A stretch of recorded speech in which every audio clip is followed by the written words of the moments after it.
Hello everyone, this is Frank Demos making a video for Chapter 10. I wanted to start off by talking about ancient Greece in the Archaic period, which means the early phase of Greek culture or ancient Greek culture. It was really a collection of city-states. It would be a mistake to think of Greece as a nation-state the way we think of it today. It was really a collection of independent city-states, and each individual city-state had their own form of government, their own way of running the economy, their own system of taxation, their own military. So we'll make some contrast to that when we get to Alexander the Great in Rome. But ancient Greek sculpture, while it borrowed heavily from the early Egyptian models, it went in its own direction by focusing on making the proportions and anatomy of the human figure much more accurate, much more three-dimensional. It's clear that they took a very much a focus towards perfecting the three-dimensional precision of human anatomy, and that's where Greek art really goes in a little bit different direction than some of the other things you see in the Near East. You can really see this development over a 50-year span in the early Greek period, sometimes called the Archaic period, as they refer to it in the textbook. So you can see the refinement here. Everything is better. The muscle definition of the abs is better, portion of the eyes, ears, etc. In fact, over here it's pretty much abstract. Scroll shapes for ears. Again, as time goes forward, the Greeks really perfect and refine the realism of anatomical proportions and such. So, also some differences with the male and the female, as you should see. The male has generally more assertive body poses with the left foot striding forward. Something that was more or less taken from the Egyptian models that they studied. When we get to the classical period, you can see a little bit more flow, a little bit more movement, but the figures are still calm, cool, and collected. People have their emotions under control. And when you think of classical as a general style, really, obviously the foundations occur, in ancient Greece and ancient Rome. But if you think of where we use that term today, classic rock, classical music, classic Hollywood, classical generally refers to a simple and straightforward style. Very elegant, very simple, not overly decorated, not overly ornamented, and not too excessive with the stylization and decoration aspects. So again, usually it's very symmetrical, very clean, calm, cool, and precise, very elegant. And so even when you think of things like classic rock, basically a very simple chord structure, classical music, very simple melodies, people like Mozart, for example, music tailored to a popular audience, so it's clean, simple, and elegant. If you even think of things like classical Hollywood style, movies of the 30s and 40s, that really are forced to rely on the plot and the dialogue and the acting, because you don't have some of that extra ornamentation that you have today in film, let's say big budget special effects, sometimes gratuitous violence, gratuitous graphic sexuality and violence and these things. So you're restricted from doing that in the earlier eras. And so for that term classical, as it's applied to film, it's interesting that, in the 30s and 40s, it's classical or classic because you're really forced to rely on the basic, simple, elegant things. And so I just wanted to wrap everyone's mind a little bit more around what we mean by that as a style. So with the Hellenistic style, that marks a transition, and Alexander the Great will actually eventually, in the later stages of Greek ancient history, he will actually unify those city-states and conquer all of Greece. Macedonia is really a kingdom to the north of Greece, but they take over Greece, unify the Greek world, and spread Greek culture deep into Asia and Eurasia by conquering the Persian Empire. And so there's a lot of new influences that come into Greek culture. So you have much more of a diversity of subject matter and much more theatricality and emotion. In fact, it's even said that Hellenistic art, you really see almost an exaggeration of the body language and emotion, for expressive effect.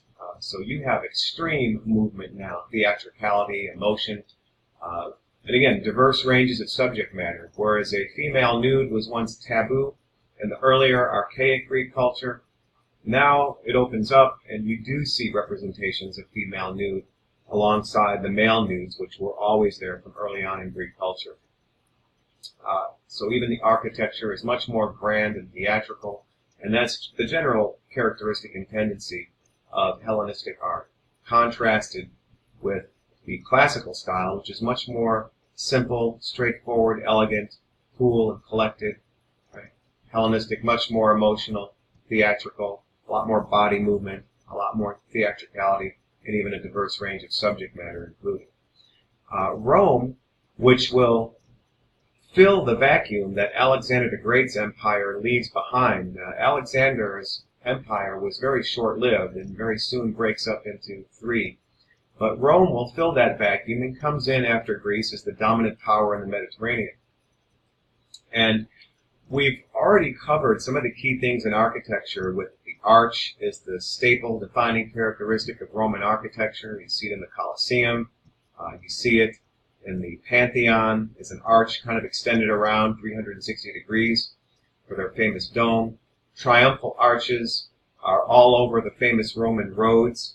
And because Rome is more of a nation-state concept, and their focus is more practical on statehood and creating systems of roads and irrigation and common currency and legal codes and a state structure, you see imperialistic classical Rome characterized by obviously great art and architecture and engineering, but also a lot of the art has what many would say is a propagandistic function. So, for example, these triumphal arches, when you go down the roads, you're going to see triumphal arches, and they're going to commemorate Roman military victories. This one here is the Arch of Titus.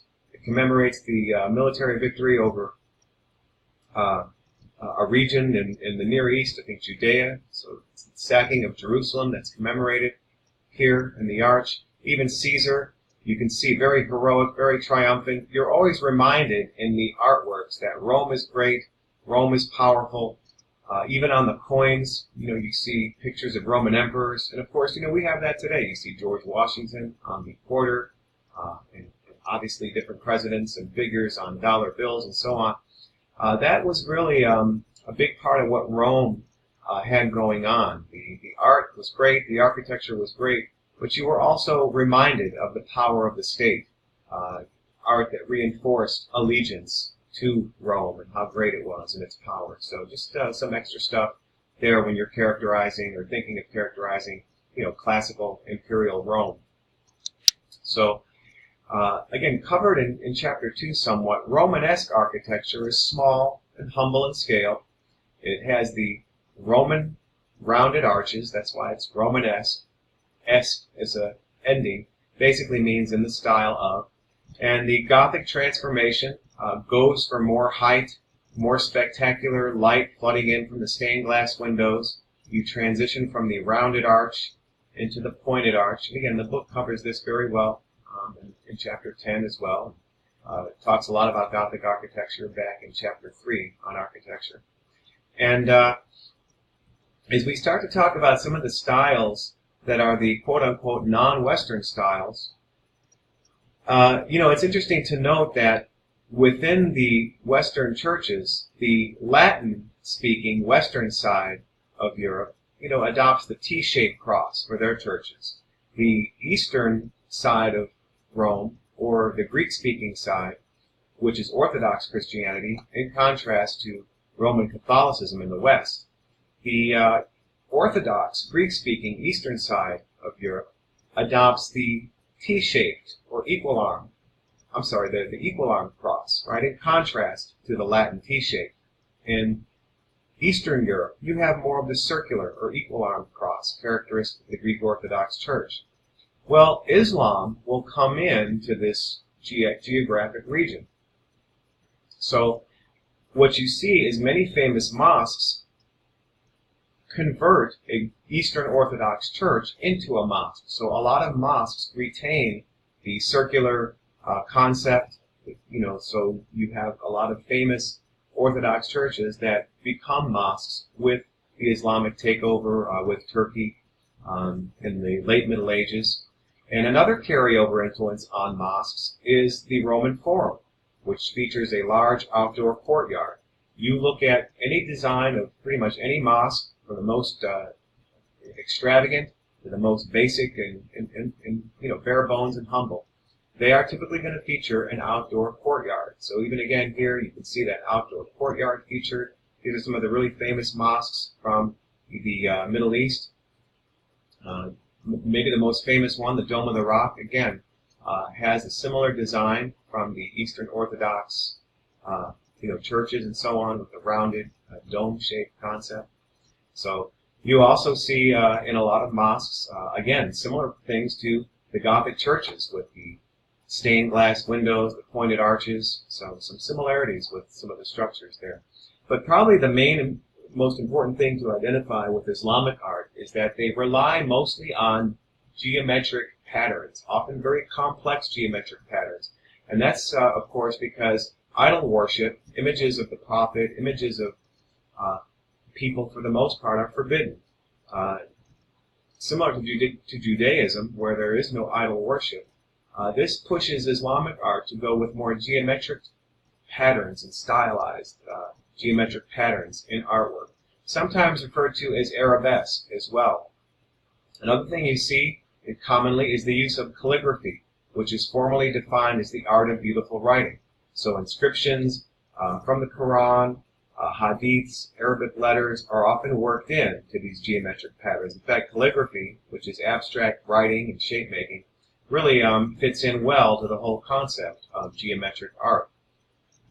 So quite common, very much a defining characteristic of Islamic art. Geometric, relying heavily on calligraphy, right? The art of beautiful writing. Chinese art and Asian art in general also is very heavy on calligraphy for different reasons. In Chinese art, you usually have calligraphy also embedded in the traditional paintings. So whereas in the West, when you look at some of the famous paintings of the Renaissance, the Last Supper, School of Athens, Impressionism paintings, Van Gogh's Starry Night, you just get the image. But with a lot of traditional Chinese painting, you get the image plus usually a poem that's inscribed onto the painting that relates to the poem, that connects to it. So for example, this one, famous one, Walking on a Mountain Path in Spring, the Chinese characters relay a little phrase or a poem talking about the magnificence of the individual here and his spirit roaming through nature, a very romantic view of nature. The birds are at his beck and call. That's what the inscription is saying. And of course, the Chinese value calligraphy because they believe even the characters in and of themselves are beautiful.